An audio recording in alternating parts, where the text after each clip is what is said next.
स्वागत है एक बार फिर से आप सभी लोगों का समृद्धि आईएएस के यूट्यूब चैनल पर।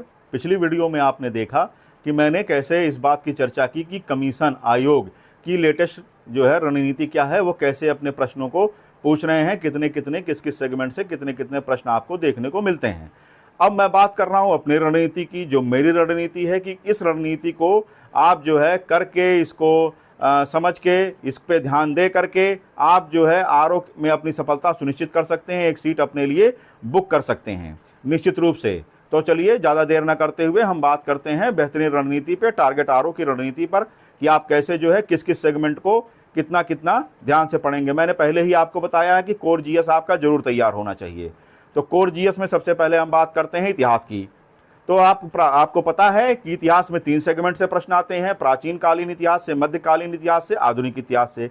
तो प्राचीन इतिहास से आप सैंधव काल को अच्छे से देखेंगे, उसके उत्खननकर्ताओं को देखेंगे, किन किन नदियों के किनारे कौन कौन से शहर बसे हुए थे, और जो है उनमें तमाम लोगों ने कुछ कुछ बातें कही हैं। मार्शल मैके ने कहा है, तमाम लोगों ने कहा है, उसको बहुत ध्यान से रखिएगा कि सिंधु सभ्यता का तमाम जो है चीज़ें कैसे कैसे खोजेंगे। कुछ कभी कभी उससे लेकर के कुछ कथन भी आ जाते हैं, जो विद्वान है, जो उत्खननकर्ता है, उनके जो कथन है वो भी कभी कभी परीक्षाओं में आ जाते हैं, तो उस पर विशेष ध्यान दीजिएगा। दूसरी बात, आप आर्य सभ्यता को भी पढ़ेंगे, ठीक है, उस पर विशेष ध्यान देंगे, ठीक है। उसमें तमाम जो मंत्रों की संख्या है उसमें से प्रश्न आ जाते हैं, कुछ और प्रश्न आ जाते हैं, तो उसको भी आप ध्यान से एक सरसरी निगाह से देख लेंगे। इसके बाद आप जो है बौद्ध धर्म को बहुत ध्यान से पढ़ेंगे, जैन धर्म को बहुत ध्यान से पढ़ेंगे, क्योंकि अक्सर दोनों के बीच में एक कंपैरिजन करने को आता है। बौद्ध धर्म और जैन धर्म के बीच में कंपैरिजन करने को कुछ ऐसे प्रश्न लगातार बना दिए जाते हैं। इसके बाद में आप चोल को देखेंगे बहुत ध्यान से। आजकल चोल कालीन जो इतिहास है, उनकी जो सभ्यता है, उनका जो स्थापत्य है, उससे लगातार प्रश्न आ रहे हैं, तो उसको बहुत ध्यान से देखेंगे। दूसरी बात, जो छोटे राजवंश हैं, ठीक है, जैसे राजपूत जो पूरा काल है उस पर विशेष ध्यान दीजिएगा। छोटे छोटे राजवंश हैं जैसे जौनपुर, तमाम इन चीज़ों को देखिएगा। दक्षिण भारत के जो छोटे राजवंश हैं, जैसे पिछले पेपर में आपने देखा जो कैंसिल हुआ, उसमें रुद्रमा देवी से जुड़ा हुआ प्रश्न आया था।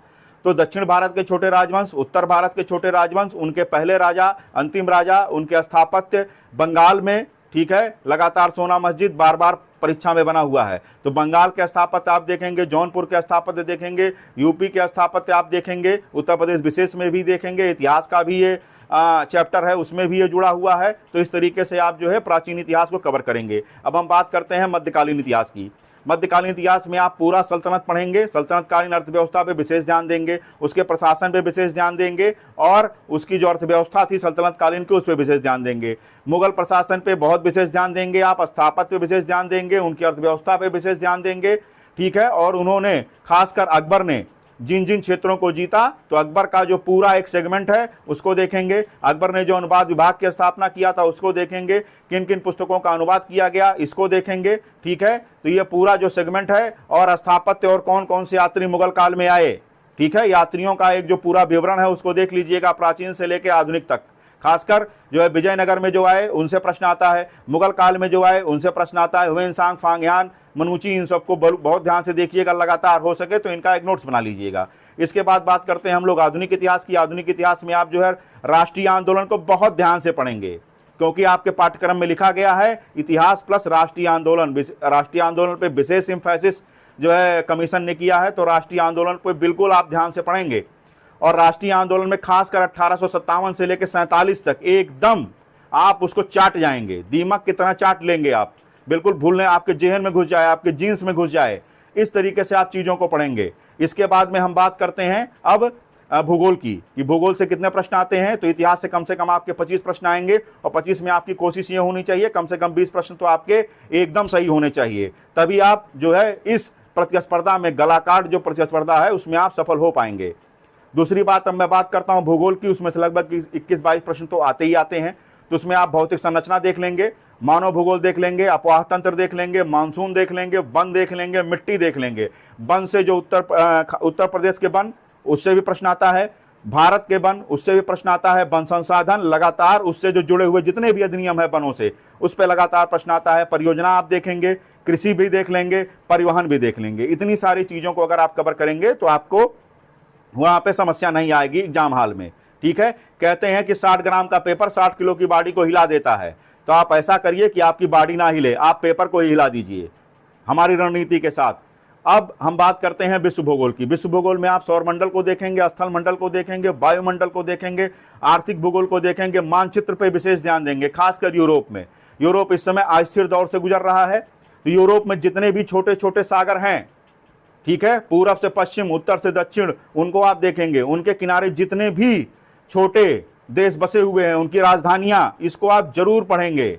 बार बार इनसे प्रश्न आते हैं, बार बार प्रश्न आते हैं। एशिया के मानचित्र पे विशेष ध्यान, कम से कम वो देश जो भारत के साथ जुड़े हुए हैं, भारत के साथ सीमा बनाते हैं, ठीक है, चाहे वो स्थलीय सीमा हो चाहे वो जलीय सीमा हो, उसको आप देखेंगे। नीचे आप ऑस्ट्रेलिया तक चले जाएंगे, इंडोनेशिया तक चले जाएंगे।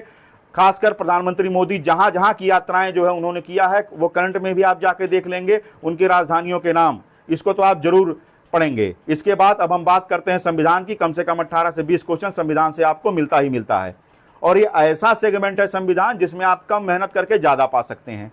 उतना इसमें आपको बहुत ज्यादा मेहनत नहीं करना पड़ता है। कुछ चीजों पर विशेष ध्यान दे करके आप जो है बिल्कुल आप संविधान पे विशेष ध्यान करेंगे, ठीक है। तो संविधान में आप जो है केंद्र राज्य संबंध पढ़ेंगे, उस पर विशेष ध्यान पढ़ेंगे। फंडामेंटल राइट आप पढ़ेंगे। इसके बाद नीति के निर्देशक तत्वों पर विशेष ध्यान देंगे। इस समय कमीशन क्या कर रहा है कि राज्यों के अंदर घुस के प्रश्न आपसे पूछ रहा है। तो राज्यों की जितनी भी चीजें हो सकती, जहां से राज्य शुरू है आपके संविधान में, उस पर आप विशेष ध्यान देंगे। इसके बाद आप हाई कोर्ट, सुप्रीम कोर्ट, पूरी अनुसूचियां आप जरूर रटेंगे। और एक बार जब भी आप बेयर एक्ट को उठाइएगा, और बेयर एक्ट पे जितनी भी आर्टिकल्स आपके दिए हुए हैं, आर्टिकल 1 से लेकर के पूरी आर्टिकल, पूरे संविधान को एक सरसरी निगाह से आप देख लीजिएगा, ठीक है। तमाम लोगों के हटाने की जो प्रक्रिया है, संविधान संशोधन की जो प्रक्रिया है, और सारे संविधान संशोधन जो अभी तक हुए हैं, उसमें से कुछ तो बहुत ही इंपॉर्टेंट है। खासकर 99वां संविधान संशोधन के बाद जितने भी संविधान संशोधन अभी तक हुए हैं, 106 हो चुके हैं, उनको विशेष ध्यान आप देंगे। वहां से आपको सारे प्रश्न मिल जाएंगे, एक भी प्रश्न इसके बाहर नहीं आपको मिलेगा। अगले सेगमेंट की हम बात करते हैं, वो अर्थव्यवस्था। अर्थव्यवस्था से आपको 6 से 7 प्रश्न मिलते हैं। वो प्रश्न है आपको विकासशील और विकसित अर्थव्यवस्था के बीच में एक कंपैरिजन करने को आता है। कर प्रणाली को आप लोग देख लेंगे। योजनाओं को विशेष ध्यान दीजिएगा, ठीक है। 2014 से जितनी भी योजनाएं नरेंद्र मोदी सरकार ने चलाई हैं, उस पर विशेष ध्यान। इसके पहले जब वाजपेयी जी की सरकार थी, उस पे आप देखिएगा, लगातार अंत्योदय योजना, जितनी भी योजना हो सकती है वो लगातार परीक्षाओं में आता है। तो जितनी बीजेपी की सरकार है जब रही है पहले केंद्र में, आप देख लेंगे अटल बिहारी वाजपेयी की सरकार में जो योजना उन्होंने प्रारंभ की थी, उसको आप देखेंगे। इसके बाद उत्तर प्रदेश सरकार की जो योजनाएं हैं उसको आप देखेंगे। उद्योग को